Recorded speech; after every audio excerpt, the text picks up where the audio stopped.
오늘 우리 주님 앞에 감사와 찬송과 영광의 박수를 올려 드리도록 하겠습니다. 감사합니다. 할렐루야. 오늘 여러분과 함께 한번 따라 하시죠. 나사로야 나오너라. 오늘 예수님께서 죽은 나사로를 살려주시는 그런 이제 놀라운 그 말씀을 우리가 이제 은혜를 받도록 하겠는데, 죽었던 나사로가 살아났다 이런 얘기입니다. 대단한 일이죠. 그러나 예수님 앞에서는 사람이 죽었다가 살아나는 것이 대수로운 일이 아닌 것입니다. 오늘 우리들은 죽었다가 살아나면은, 죽었다가 살아났다고 해서 그 인생이 새로워집니까? 죽었던 사람이 살아난다고 해서 그 인생이 가치 있는 삶을 살게 되는 것입니까? 결코 그렇지 않은 거예요. 죽었다가 살아났다고 해서 그 사람이 죽지 않고 지금까지 살아있는 것입니까? 오늘 우리 인생들은 어차피 죽을 인생들이에요. 오늘 우리가 이 나사로의 이런 그 죽었다가 살아나는 그러한 그 의미가 과연 어디에 있을까? 이 나사로라고 하는 인물을 우리가 볼 것 같으면 예수님이 죽었던 목숨을 다시 살려줬다. 그런데 나사로가 예수님 앞에 크게 무슨 보답을 했다. 헌신을 했다. 예수님이 십자가에 달려 죽으시기 전에 재판을 받고 모진 고문을 당하고 그럴 때에 나사로가 나서서 이분은 나를 살려주신 하나님의 아들이요 한마디라도 예수님을 변호하고 편들어 줬느냐? 그런 일 없어요. 예수님이 십자가를 지시고 고통을 당하시고 채찍을 맞으실 때에 그 힘든 십자가를 나도 좀 지겠습니다. 나사로가 그렇게 좀 나서기도 했느냐? 그런 일이 없어요. 그러니까 오늘 우리들은요, 병 낫는 거 대단한지 알아요? 무슨 이적이 나타나면 대단한 줄 알아요? 그래서 뭘 어쨌다는 거야? 병 나가지고 어떻게 됐다는 거야? 예수님이 병을 고쳐주셨어요. 그래, 병 고쳐주셔서 그 인생이 어떻게 달라졌냐 이런 얘기예요. 얼마나 믿음으로 살았는지, 얼마나 영광이 되는 삶을 살았는지, 얼마나 빛이 되고 가치 인생을 살았는지, 그게 중요한 것이지. 오늘 우리들이 인생도 그런 것입니다. 사람들은 오늘날 오래 살고 그저 건강하게 사는 것을 좋아하는데, 그래 건강하게 살아서 이 세상에 어떤 유익을 남기는 거냐 그런 얘기예요. 오늘 우리의 삶이 그냥 그 육신을 위한 삶이라고 하면은 우리 삶에 큰 의미와 가치가 없다, 그런 것을 우리가 생각해 볼 수 있다, 그런 말씀인 것입니다. 그렇지만은 예수님께서 나사로를 살려주시는 이런 놀라운 그런 기적이죠. 이 기적 사건을 통해서 주님은 왜 이런 기적 사건을 보여주셨느냐? 뭐가 중요하냐 하면은요, 예수님이 십자가를 지시고 다시 살아나시는 부활의 역사가 있을 것을 예표적으로 주님께서 보여주신 것입니다. 아멘. 그렇기 때문에 이런 나사로의 그 죽었다가 살아나는 사건을 통해서 거기에 있는 나사로의 가족들뿐만이 아니라 예수님의 제자들, 그리고 그 나사로의 부활을 목격한 그런 사람들이 예수 그리스도를 하나님의 아들로 믿음을 갖도록, 믿고 고백하도록 하는 그런 그 의미가 있다, 그런 말씀인 것입니다. 아멘. 예수님께서 수많은 표적을 행하셨습니다. 장님이 눈을 떴어요. 장님이 눈을 뜨는 것을 보고서 믿음을 갖게 된 사람들이 있잖아요. 장림 당사자도 예수님이 하나님의 아들이라고 하는 그런 사실을 간증하지 않습니까? 예, 그리고 뭐 그것을 목격한 많은 사람들이 예수님을 믿은 것입니다. 예수님께서 갈릴리 바다를 잔잔하게 하고 바람을 풍랑을 잔잔하게 하고 그러는 것을 보면서 이분은 하나님의 아들이다 그러면서 그 믿음을 고백했다 그런 얘기예요. 오병이어로다가 보리떡 5개 물고기 2마리는 5,000명을 먹이는 그러한 역사를 행하실 때에 그것을 보고 예수님을 믿은 사람들이 많이 있는 것입니다. 아멘. 오늘도 여기 죽었던 나사로가 살아나는 것을 보고 예수님을 믿게 되는 그러한 역사들이 많이 있다 그런 얘기예요. 이러한 믿음을 더해서 결국은 예수님이 십자가를 지시고 죽으시는 것도 믿게 하고 그 죽으신 예수님께서 다시 부활하시고 살아나시는 생명의 주관자가 되신다고 하는 사실도 믿게 하는 것이 주님이 오늘 여기 나사로를 살려주시는 표적의 그러한 그 계시적인 교훈인 것입니다. 아멘. 오늘 우리들이 성경을 읽을 때에 이러한 그 계시적인 안목으로 성경을 읽으면은 얼마나 재미가 있겠습니까? 아멘. 그런 은혜가 있으시기를 주의 이름으로 축원합니다. 오늘 여기 28절에 보면은 예수님께서 이제 그 마리아를 부르신다 그런 얘기죠. 지금은 예수님이 그 나사로의 집에 이제 가셨는데 아직은 저 동구 밖에서 지금 있는 것입니다. 그런데 마르다가 먼저 마중을 나온 거예요. 이 마르다를 만나가지고서 얘기를 하십니다. 왜 이제 오십니까? 진작 오셨으면 우리 오빠가 안 죽었을 텐데 뭐 이제 그렇게 하면서 그 마르다를 이제 먼저 만났다 그런 얘기예요.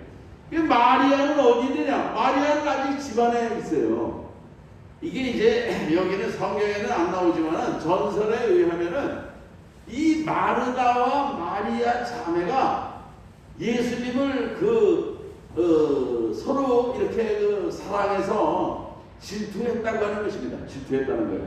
그래서 예수님이 오신다고 하니까 그 마리아도 뛰쳐나가는 거죠. 마리아도 뛰쳐나가고. 근데 언니가 마리아 너는 집에 있어. 집을 지켜. 그래가지고 마리아가 집에 있었다 그런 얘기죠. 이게 전설이에요. 뭐냐 이렇게. 그래서 이 마르다가 예수님을 이제 먼저 만나서 예수님이 늦게 오시는 거에 대해서 원망하는 말을 했다 그런 얘기예요. 그리고 이제 마리아는 근데 예수님이 마르다하고 대화를 하시고 마리아를 부르시는 거예요.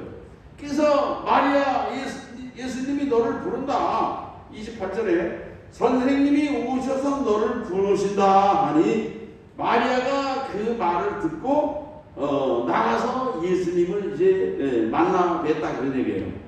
그래서 예수님을 만나 뵙고 뭐라고 그러냐면은 이 마리아도 역시 마르다가 했던 말을 하는 것입니다. 선생님이 진작 오셨더라면 우리 오빠가 죽지 않았을 텐데 이제 오십니까 하면서 은근히 예수님을 이제 원망하는 그런 말을 이제 했다 그런 얘기죠. 그러면서 이 마리아가 이제 예수님을 이제 영접하는데 이제 이거 옛날에 그 전설 얘기다 하면서 상당히 흥미가 있어요. 누가복음에 보면은요, 이 마리아와 마르다의 집에 예수님이 방문했습니다. 그런데 예수님을 대접하려고 언니는 그 음식을 장만하는 거예요. 예수님을 맛있는 걸로 뭐 대접을 해드리고 뭐 이것도 준비하고 저것도. 근데 마리아는 예수님의 말씀만 듣는 것입니다. 그러니까는 마르다가 언니인데 선생님, 예수님, 저 마리아 좀 와서 나 좀 도와주라고 좀 해주세요. 예수님한테 그러니까 마리아가 뭐라고 그랬냐면은 마리아는 좋은 것을 택하였다. 좋은 것을 선택했다. 그 뺏기지 않으리라 그러셨거든요. 그러니까는 대접하는 것도 물론 마르다는 이렇게 열심히 하지만은 마리아가 하나님의 주님의 말씀을 사모하고 경청하는 것이 어쩌면은 더 소중한 것이었다 그런 얘기예요. 그 말을 들은 마르다가 화가 났다는 것입니다. 그래가지고서 여성들이 부엌에서 화가 나면은 뭐가 무슨 소리가 커져요? 이거 시끄러운 것입니다. 그릇이 그릇끼리 막 부딪히고 막 그냥 그래가지고 마르다가 그릇을 몇 개를 깨먹기도 했을 것이다. 이제 그런 얘기예요. 근데 마르다가 이렇게 한참 화가 나 있는데 어떤 거지가 와가지고 뭘 먹을 거를 달라고 그러는 거예요. 그러니까 마르다가 이게 전설 얘기를 하는 것입니다. 마르다가 지금 예수님을 접대하느라고 정신이 없는데 재수없게 거지가 왔다고 그러니까 이 거지가 뭐라고 그러냐면은 내가 모르고 그랬다고 몰랐습니다. 대단히 미안합니다 하면서 거지가 얼른 가더라는 거예요. 그런데 이 마르다가 그렇게 거지를 문전박대하고서 생각을 하니까 너무 미안한 거예요. 그래가지고 마르다가 얼른 쫓아나가서 가는 뒷모습을 보니까 뒷모습이 예수님의 모습이네. 그래가지고 이 마르다가 그 자리에서 무릎을 꿇고 울었다고 하는 이야기가 있는데 전설입니다. 전설. 어디까지나 전설이에요. 아멘. 어쨌든 간에 이 마르다와 마리아의 그런 그 자매들 간에 뭔가 이렇게 알력이 있다고 하는 것을 성경 속에서도 우리가 볼 수가 있는데, 어쨌든 여기 32절에 주께서 여기 계셨더라면 우리 오라버니가 죽지 아니하였겠나이다. 그렇게 얘기를 하는 거예요. 그리고 예수님께서도 그가 우는 것과 또 함께 온 유대인들이 우는 것을 보시고 심령의 비통이 여기시고 불쌍히 여기사 예수님께서도 눈물을 흘리셨다 그러죠. 36절에 35절 말씀에 예수께서는 눈물을 흘리시더라. 아멘. 이 예수님은 그 나사로를 살려서 나사로가 살아날 것을 지금 다 알고 계십니다. 그럼에도 불구하고 예수님은 지금 눈물을 흘리시는 거예요. 아니 예수님이 나사로가 살아날 것을 아시는데도 불구하고 왜 예수님은 우셨을까? 오늘 우리들은요 예수님의 이 눈물의 의미를 우리가 조금은 이해를 해야 되는 것입니다. 얼마 전에도 정말 이태원 참사로 젊은 그 청춘 꽃다운 목숨들 156명이 정말 목숨을 잃었는데 이런 그 아픔에 우리 이웃이라든지 우리 주변의 사람들이 무슨 큰 일을 당하고 가족을 잃고 슬픔을 당하면은요, 그러면 사실은요 우리가 왜 그랬느냐 이유가 필요 없어요. 대화가 필요 없어요. 그냥 함께 울어주면은 위로를 받는 것입니다. 아멘. 오늘 우리 국민들께서도 그 아픔을 동참하려고 이렇게 정말 가무도 이렇게 좀 하지도 않고 야구를 하는데 응원 이런 즐거운 응원도 하지 않고 이렇게 절제하면서 그런 아픔에 동참하고자 하는 그런 국민적인 그런 공감대로 우리가 이제 경험하고 그랬는데, 욥기를 보면은요, 욥이 얼마나 큰 어려움을 당했습니까? 하루아침에 재산이 다 날라갔죠. 심지어는 10남매가 한 번에 그냥 다 그 목숨을 잃고 사망을 했죠. 욥은 자기 몸에 또 악창이 나가지고서 욥이 얼마나 고통을 당합니까? 그런데 욥의 친구들이 왔어요. 친구들이 와가지고서 일주일 동안 함께 해준 것입니다. 아무 말 안 하고 말이죠. 그럴 때에 욥은 그 친구들로부터 큰 위로를 받았어요. 말이 필요 없는 거예요. 그런데 일주일이 지나고 나서 욥의 친구들이 그런데 말이야, 생각해보자. 이 고통이 어디서 왔겠느냐? 네 죄 때문에 왔다 뭐 이런 식으로 해서 규명하고 따지려고 할 때 욥이 짜증을 부리는 것을 우리가 볼 수가 있는 것입니다. 오늘 여기 예수님께서 마르다가 마리아가 울어요. 또 유대인들도 와서 울어요. 그때 예수님도 울었다는 거예요. 울었다는 거예요. 그게 무엇입니까? 함께 공감하며 슬픔과 아픔에 동참하시는 예수님의 모습을 오늘 우리에게 보여주고 있는 것입니다. 예수님은 나사로를 살리실 것을 알고 있어요. 살리실 당사자예요. 뭐 얼마 있다 금방 살아나는 거 아시면서도 그러나 지금 그 슬퍼하는 그런 그 마리아 마르다의 고통을 공감하시는 주님의 모습을 우리에게 보여주는 것입니다. 오늘 우리가 이 세상을 살아가면서 아픔을 당하고 슬픔을 당하고 고통을 당하는 사람들과 함께 사도 바울은 그런 얘기를 했어요. 즐거워하는 자들과 함께 즐거워하며 우는 자들과 함께 울라고 하는 그런 말씀을 한 것입니다. 아멘. 그리고 예수님께서 그 무덤에 이제 가까이 가셨어요. 가가지고서 이제 그 38절에 보면은 무덤 앞에 서셨습니다. 무덤이 둘이라 돌로 막았어요. 돌로 막아놓여 있는데 예수님께서 뭐라고 그러냐면은 돌을 옮겨라. 돌을 옮겨 놓으라. 그랬어요. 아멘.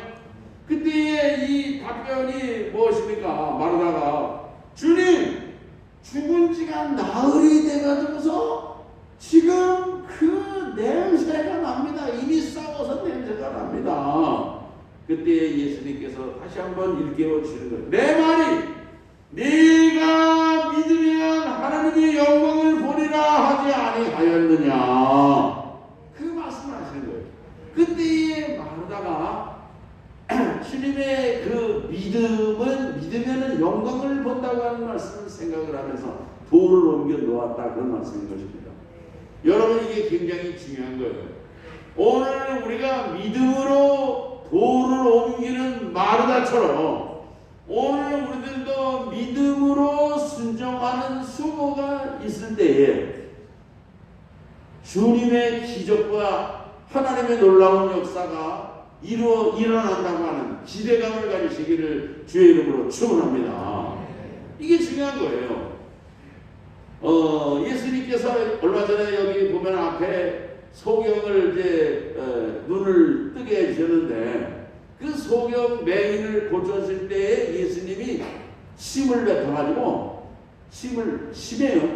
물이 아닙니다. 침을 뱉어가지고 그걸 진흙을 이렇게 이겨가지고 그걸 맹인의 눈에 붙였다고요. 그 사람은 기분이 좋을까요? 나쁠까요? 기분이 안 좋죠. 내가 아무리 맹인이지만 침을 뱉어가지고 눈에 붙여. 근데 예수님이 뭐라고 그러냐면 실로암 못에 가서 씻어라. 실로암의 거리가 오리거든요. 근데 이게 우리 정서로 봐도 그래요. 내가 맹인이라고 그래 나를 침을 뱉어가지고 더럽게 기분 나쁘고 잔을 치사해. 더군다나 실로암 오리나 떨어지는 거기를 내가 가라고? 아주 기분 나쁘네. 못 가겠어. 그러면 그 맹인의 눈이 열려졌겠습니까? 그러나 예수님의 명령이에요. 주님의 말씀이에요. 내 생각으로는 뭔가 불합리하고 내 정말 그 지성으로는 받아들일 수 없는 좀 불쾌한 것이 있는 것 같아도 그러나 이 맹인이 그 주님의 말씀에 그대로 순종하고 그 진흙을 붙이고서 오리 실로 못에 가서 있었더니만은 그 눈이 광명을 되찾는 역사가 일어나는 것입니다. 아멘. 믿음이 무엇입니까? 믿음은 순종인 거예요. 오늘 우리가 합리적인 일에만 순종하고 받아들일 수 있는 어떤 그런 것을 우리가 순종하고 나의 견해하고는 틀려, 내 가치하고는 틀려. 그래가지고 거부하는 경우가 얼마나 많아요. 그러나 오늘 우리들은 하나님의 말씀, 주님의 말씀이라고 하는 믿음을 신뢰하는 믿음으로 순종하면은 그게 바로 믿음인 것입니다. 아멘. 하나님은 오늘 우리에게 은사를 주시는데 은사가 무엇입니까? 은사가 선물이거든요. 하나님의 선물. 하나님이 오늘 우리에게 그 은사를 주시고 선물을 주시는데 믿음이라는 그릇을 통해서 주시는 거예요. 오늘 우리가 믿음의 그릇을, 깨끗한 그릇을 준비하고, 그 온전한 그릇을, 깨지지 않는 온전한 그릇을 준비한다고 하면 하나님의 축복의 선물, 은사를 오늘 우리들에게도 주실 줄로 믿는 것입니다. 그래가지고 그 돌을 옮겨 놓을 때에 예수님께서 뭐라고 말씀하세요? 나사로야 나오너라. 아멘. 한번 해봅시다. 나사로야 나오너라. 예수님께서 나사로를 나오라고 하니까 나사로가 나왔어요. 어떤 사람은 그런 얘기를 합니다. 이때에 예수님께서 그냥 무덤에서 나사로라고 호명하지 않고 무덤 속에 있는 자들은 나오너라 그러나 무덤 속에 있는 죽은 자들이 다 살아나서 이 세상의 혼란에 빠졌을 것이다. 뭐 그런 재미있는 그 주석을 하는 그런 사람을 봤는데 예수님은 구체적으로 나사로를 나오너라, 나사로를 살려주신 줄로 믿습니다. 아멘. 그 나사로가 나오는데 이 수건으로 막 싸놨어요. 근데 예수님이 뭐라고 그래요? 수건을 풀어서 걸어 다니게 하라 그래요. 그러니까는 예수님이 하시는 것은 죽은 나사로를 살려내시는 일은 주님이 하셨어요.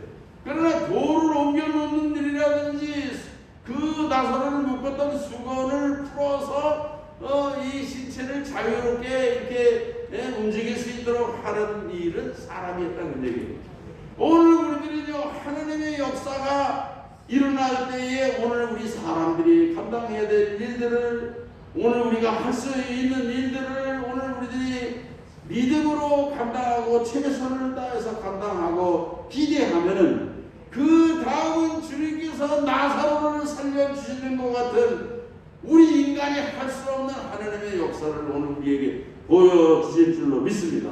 아멘. 오늘 여기 돌을 옮겨 놓는 순종, 그리고 그 나사로를 묶었던 수건을 풀어서 그 정말 그 주님의 말씀에 순종하는 그러한 믿음, 이러한 그 순종의 믿음이 오늘 우리 성도들의 삶 속에 있으시기를 바라고, 우리 주님이 나사로를 살려주시는 하나님의 놀라운 역사를 경험하고 체험하는 그런 복된 역사가 있으시기를 주의 이름으로 축원합니다. 하나님 아버지 감사합니다. 무덤 속에 있는 나사로를 살려주신 주님, 그러나 그 주님의 놀라운 이제 정말 부활의 역사가 있기 전에는 돌을 옮겨 놓는 이제 수고가 있었고, 또 나사로가 살아난 다음에 수건을 풀어서 자유롭게 다니게 하는 일을 이제 사람들이 이제 정말 예수님께서 말씀하시고 그 순종할 때에 나사로가 온전히 회복되고 살아난 것처럼 오늘 우리들도 믿음으로 주님의 말씀에 순종할 때에 오늘 우리 순종을 통하여 하나님의 놀라운 생명의 역사, 하나님의 놀라운 기적의 역사가 있을 것을 기대하며, 또 기적의 현장에 우리 교회와 성도들이 함께 이제 경험하는 귀한 역사를 이루어 주시옵소서. 예수님의 이름으로 기도합니다. 아멘.